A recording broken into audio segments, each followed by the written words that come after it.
America এবং Iran এই দুই দেশের মধ্যে চুক্তি কি আদৌ সম্ভব? পাকিস্তান এবং কাতার এই দুই দেশ এখনো কি আমেরিকা এবং ইরানের মধ্যে পারস্পরিক দ্বিপাক্ষিক আলোচনার মধ্যস্থতা করে যাচ্ছে? যুদ্ধবিরতি চলছে নাকি ইতিমধ্যেই ইরান এবং আমেরিকা তারা যুদ্ধ শুরু করে দিয়েছে? আজ এই ভিডিওতে চলুন আমরা বুঝে নেওয়ার চেষ্টা করি সত্যিকারের অবস্থাটা কি।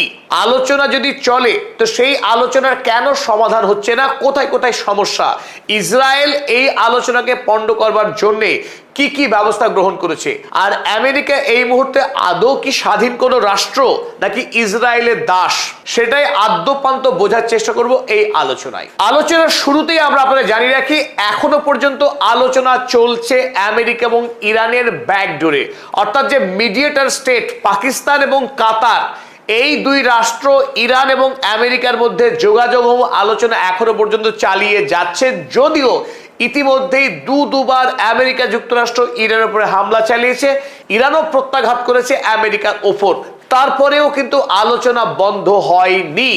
যদিও এই মুহূর্তে গোটা ঘটনাকে নিয়ন্ত্রণ করছে ইসরায়েল, কারণ আমেরিকা যুক্তরাষ্ট্র পুরোপুরি ইসরায়েলের উপর নির্ভরশীল। ডোনাল্ড ট্রাম্প ইরানের দেওয়া প্রায় সমস্ত প্রস্তাব মেনে নিলেও বেঞ্জামিন নেতানিয়াহু কিন্তু পুরো বিষয়টাকে ঘেঁটে দিয়েছে।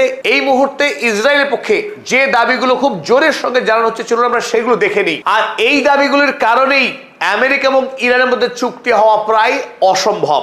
এক নম্বর দাবি যেটা ইসরায়েল এই মুহূর্তে চাইছে, dismantling of Iran's nuclear sites. Benjamin Netanyahu এই যুদ্ধ অপরাধী তার নিজের দেশে পরমাণু অস্ত্র মজুত করে রেখে এখন তিনি দাবি করছেন ইরান কোন রকম পারমাণবিক কার্যক্রম চালাতে পারবে না যতক্ষণ না ইরান এই শর্তে মুচলেকা দিচ্ছে যে তার দেশে কোন রকম পারমাণবিক কার্যক্রম হবে না, তবেই আমেরিকা ইরানের সঙ্গে চুক্তি করতে পারে। দুই নম্বর দাবি বেঞ্জামিন নেতানিয়াহুর, রিমুভিং ইরানস এনরিচড নিউক্লিয়ার মেটেরিয়াল। ইরানের কাছে 441 কেজি সমৃদ্ধ ইউরেনিয়াম আছে, এই খবর আমরা প্রত্যেকেই জানি, এবং ডোনাল্ড ট্রাম্প দাবি করেছেন একাধিকবার যে ইরানকে ওই সমৃদ্ধ ইউরেনিয়াম হয় আমেরিকার হাতে কিংবা অন্য বন্ধু রাষ্ট্রের হাতে তুলে দিতে হবে। তবে ইরানের সর্বোচ্চ ধর্মীয় নেতা মুজতবা খামেনেই তিনি জানিয়েছেন ওই এনরিচড ইউরেনিয়াম ইরান কোনো দেশে পাঠাবে না। তারপরেও এই যুদ্ধ অপরাধী বেঞ্জামিন নেতানিয়াহু তিনি দাবি করছেন যে আমেরিকা তবেই ইরানের সঙ্গে চুক্তি স্বাক্ষর করতে পারবে যদি ইরান তার এই এনরিচড ইউরেনিয়ামকে আমেরিকার হাতে কিংবা ইসরায়েলের হাতে তুলে দেয়। তিন নম্বর বড় দাবি ইসরায়েলের, Israel's right to fight proxy groups, অর্থাৎ ইসরায়েলের গণহত্যা চালিয়ে যাবার অধিকারকে স্বীকৃতি দিতে হবে ইরানকে। ইরান মেনে নেবে যে ইসরায়েল গাজা ভূমিতে লেবাননে যে হারে গণহত্যা চালাচ্ছে সেই গণহত্যা চালাবে, সেই গণহত্যা বৈধ, এবং ইরান ইসরায়েলের বিরুদ্ধে যুদ্ধ করতে পারবে না, গণহত্যার বিরুদ্ধে কোনো কথা বলতে হবে না। এটা যদি ইরান মেনে নেয় তাহলে আমেরিকা অনায়াসে ইরানের সঙ্গে চুক্তি করতে পারবে। আজকের আরব আমিরাত ইউএই যেভাবে ইসরায়েলকে সমর্থন করে তার গণহত্যায়, একই কাজ করতে হবে আগামী দিনে ইরানকে, এই দাবি জানাচ্ছে ইসরায়েল। 4 নম্বর ইসরায়েলের বড় দাবি, রেস্ট্রিকশনস অন ইরানস ব্যালিস্টিক মিসাইলস।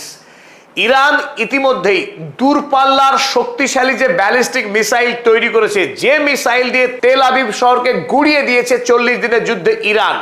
তাই ইসরায়েলের দাবি আগামী দিনে ইরান দূরপাল্লার ব্যালিস্টিক মিসাইল তৈরি করতে পারবে না, যাতে করে ইসরায়েল নিরাপদ থাকতে পারে এবং তারা অনায়াসে গণহত্যা চালাতে পারে মধ্যপ্রাচ্যে, এই দাবি ইসরায়েলের। ফলে আমেরিকা যুক্তরাষ্ট্র স্ট্রেট অফ হরমুজ খোলা দাবি নিয়ে এতদিন ইরানের সঙ্গে যে আলোচনা করছিল সেই আলোচনার পুরো মোড় ঘুরিয়ে দিয়েছে ইসরায়েল। ইসরায়েল গোটা আলোচনাকে পণ্ড করে দিয়েছে।